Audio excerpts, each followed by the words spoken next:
Hello and welcome. You're watching News 18 Global with me, Griha Atul. Now, our top story for the day is about the rising debt ceiling in the United States of America. And as the debate around it unfolds in Washington, the repercussions are being felt in the White House. This as President Joe Biden had to cut his upcoming Asia trip short. The White House National Security spokesperson has said that Joe Biden would depart as scheduled, but a subsequent stop in Australia and also in Papua New Guinea is being re-evaluated. He further said that Biden would meet Australian Prime Minister Anthony Albanese at the G7 in Hiroshima in Japan itself. Now remember, Biden was set to travel to Australia post G7 summit for a meeting of the Japan, Australia, India and US grouping, also known as the Quad countries. Now, when we talk about the debt ceiling rise in America, it has been estimated by the Treasury Department that the United States will go into a crippling default by the 1st of June if Congress does not lift the debt ceiling.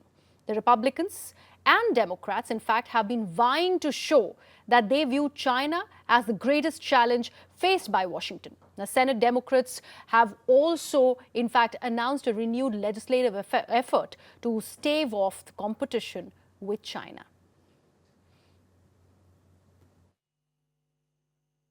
I did think this one was a little more productive. We're a long way apart, but what changed in this meeting was the president has now selected two people from his administration to directly negotiate with us, Steve Ricchetti and the OMB director.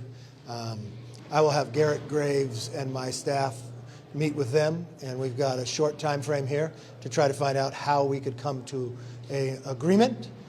And the great thing about this is, in our bill, Limit, Save, Grow, not only are we able to grow our economy, we get more people into the workforce by work requirements, lift people out of poverty. It helps our supply chain, makes us less dependent upon China, lower the energy cost. That helps with the environment around the world, lowers the CO2 emissions globally.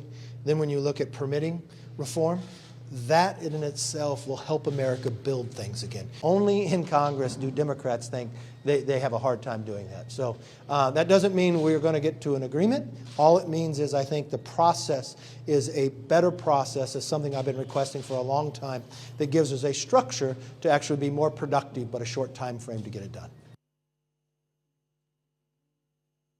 I think we've shown recently that there is more senior level engagement with China, most recently our ambassador in Beijing and also the National Security Advisor, Jake Sullivan, meeting with his Chinese counterpart, Wang Yi, over a couple of days in Europe. What we believe would be the right course is to now see more senior level engagement in a sustained way across our administration and theirs, precisely so that we can make sure that at the very least we're talking to each other, that we are making very clear what we stand for, what our intent is, what we're looking for, as well as, where possible, finding areas of cooperation, including, as we were just talking about, on something like synthetic opioids, on fentanyl.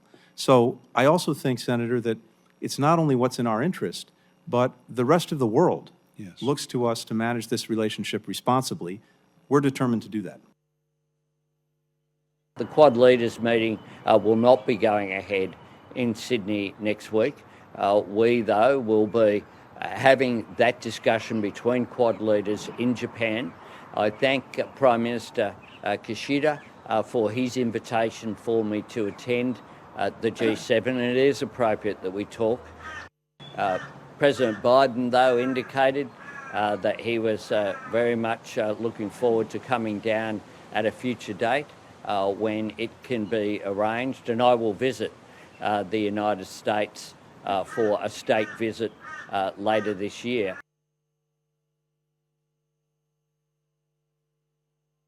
So the US White House has confirmed that US President Joe Biden will not be traveling to Australia for the Quad summit. He will be going to Hiroshima in Japan for the G7 summit later this week.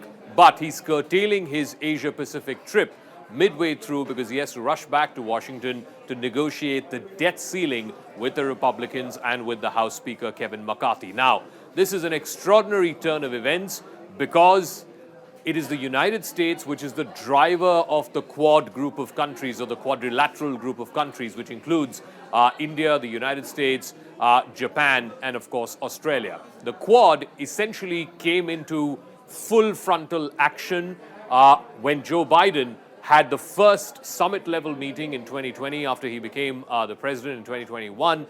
The first summit-level meeting of the Quad took place. Even though Quad as an idea had been floating around for a number of years, it was the former Japanese Prime Minister Shinzo Abe who came up with the idea of the quadrilateral grouping of countries. Initially, countries like India and Australia were not particularly warming up to the idea, but as they had to contend with and deal with an increasingly aggressive and assertive China, these countries came on board. But even when the former US President Donald Trump was in office, there were meetings of Quad representatives, not at the highest level, not at the head of state or head of government level, but at the ministerial level.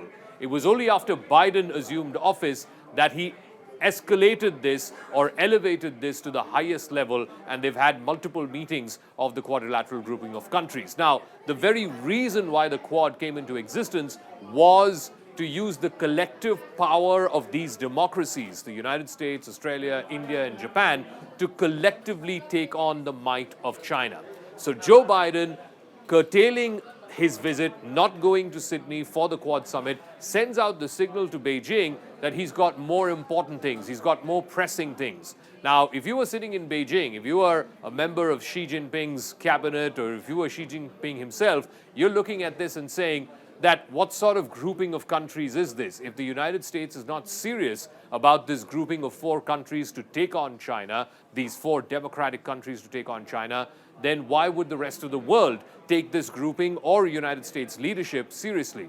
As far as the debt ceiling is concerned, like I said, this is an embarrassing situation for any president, including this current Democratic president, that he has to give up on a major strategic alliance, something that the United States came up with and the United States has been a driver of, give that up halfway through and head back to address domestic concerns. Now, having said that, all US presidents have had to deal with domestic crises from time to time, including raising the debt ceiling.